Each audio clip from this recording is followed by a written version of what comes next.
Mark Berman for Sure Local News, and I'm here at the world-famous Irish pub with members of the Kilted Rogues. It's an Irish band, but they're more than just an Irish band. Okay, there's bagpipes, but there's guitar and drum, and I'm sitting here with Jeff, Rick, and John, and we're going to find out about the band. So now, people go in to their garage, and they start doing Smoke on the Water. Okay, and now a lot of people today do Bruno Mars. You guys have bagpipes. What was in your head to put this band together? Oh, that it's very easy. A friend of mine had a bagpipe, and he said, "You want to come down?" And I wasn't married at this point.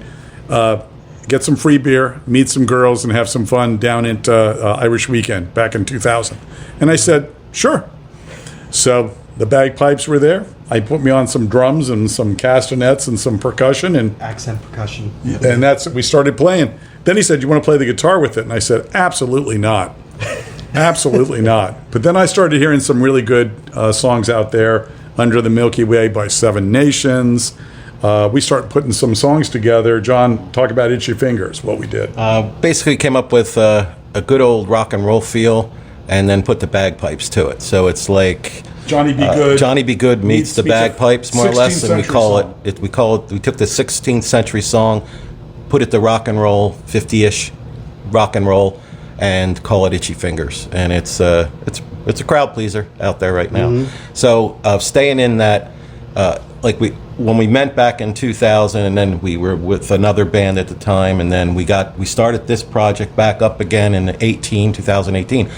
And our goal this time around was to be, our bread and butter is Irish and Celtic music, but we want it to be under a world banner. What we mean by that world music banner is we have the ability to play anything we really want to, from Zydeco to rock and roll to Celtic and Irish to bluegrass, little folk mixed in. I would say some punk. We're doing Shipping Up to Boston. Some punk. That's punk rock, right? So it gives us the ability that we're not pigeonholed into one type of music, and we all are multi-instrumentalists. So we like to change it up. I'll play the drums, come off the keyboards. My drummer Steve will go and play the mandolin. Rick will jump on the bass instead of the guitar, or he'll jump on a drum. He also can play keyboards. And we have our piper. Jeff is a piper, also a whistle player. And doing some percussion. Our in-house washboard player now when we play our Zydeco music. So it's a lot of fun. Jeff, when I was a kid, my mom said, "Hey, time for your piano lessons." Did your family say, "Yo, Jeff, it's time for your bagpipe lessons"? And did your bagpipe teacher come over when you were just a little kid? No, that's not quite how it happened. I played some instruments when I was young, but I didn't pick up the bagpipes till my early 20s. I did some local theater in the area when I was right out of college, and I did some local Shakespeare in the area. And one of the shows, I met my buddy Bruce, who we kind of talked about earlier. He's the one who taught me in my early 20s. He helped start the band who Rick had talked about, and he said, "I'll teach you the bagpipes for free, but the only deal is you have to join the band." I said, "Great. I mean, I'm going to get free lessons, and then I have a gig." So that's kind of how it started. I started running sound, initially, because I'm kind of a geeky computer guy. But yeah, I learned the pipes. It's been over 20 years now. It's been a while, but I was a little bit older, but it was for fun. Yeah, man. These guys are fun, and you'll be able to see them in Ventnor on July 10th, the concert series. Now, it's Irish, as you said. What's some of your set list? What are we going to hear? Give us a little taste of, and what could they be surprised about when they come out to your show? So we'll do a song by Queen, We Will Rock You. And we'll start off with the basic drum beat. Everybody knows it. We'll do the melody on the bagpipe. And then we're just as likely to jump off the stage and march right through the crowd. So we'll explode that fourth wall, just go right in. And that's surprising for a lot of people because mostly musicians stay up on the stage and perform. But we're very pleased to just come right out there And if somebody's celebrating a birthday, or if we have a veteran out there, next song up, maybe we'll do a patriotic song. We might do a Marine hymn. Somebody's got a birthday, we go right into that. Football season, we'll play the Eagles fight song. Absolutely. We're all Eagles fans. You know, But you're out in the audience, and if somebody's celebrating a birthday, you'll turn the place into Chuck E. Cheese and do happy birthday for them, right? exactly. Chuck E. Cheese on the bagpipes.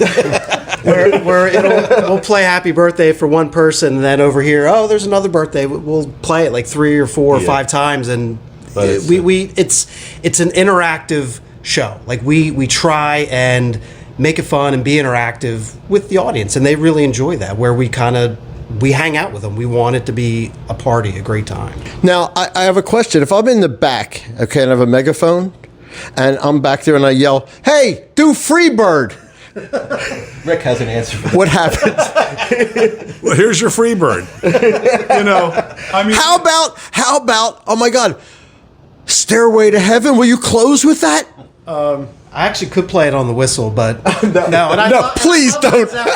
I love Led Zeppelin, one of my favorites. we might do Going to California, but we're not doing Stairway. Well, and what we do too is, because we are that world banner, like John said, we do like to take popular songs or tunes that people know and maybe make it our own. Well, we're going to mash a up. unique size. We're going to put up Babbo O'Reilly. We're going to put a snippet of Babbo O'Reilly, Teenage Wasteland, some lyrics there in the middle of a Bobby Burns poem that we sing, "A Man's a Man." Which So was written in what? The 1800s? he wrote that in the 18th century, and we update the tempo a little bit, and then there's a part right in the middle of it that works well with the ooh singing that song. So, I mean, we'll mash up a song to have fun. People seem to like it. Yeah, the kind of idea is with our band is we want to be that band where you don't want to take a break and leave the audience. What are they because gonna you'll- do next? What are they going to do next? You're going to miss something. That's kind of what we're trying to bring to our shows as we go forward here with the full band. One other thing I'd like to say is we kind of morph between two bands. We have the bagpipe and drum band, which satisfies some people a certain way, and then there's also the full band that we're talking about that we're going to be doing on the Ventnor Beach, and that's electrified with the bagpipes and the drums as well, and all the other instruments that go along with it. And we'll do ballads. So we'll do slow stuff. We'll do traditional. Highland Cathedral, it's a traditional tune. We'll do a ballad, Caledonia, gorgeous song. Kind of the theme song from Scotland, Doogie McLean's song. A lot of people know it. We'll do our version on it. We'll do some fast songs. So we move around a bit. Again, that no break attitude is, what are they going to do next? Where can we find you online? People were going to, after this interview, now people want to know more about you. Where do we go? We're on Facebook at Kilted Rogues, and we're also on Instagram at Kilted Rogues. And I'm Mark Berman for Sure Local News.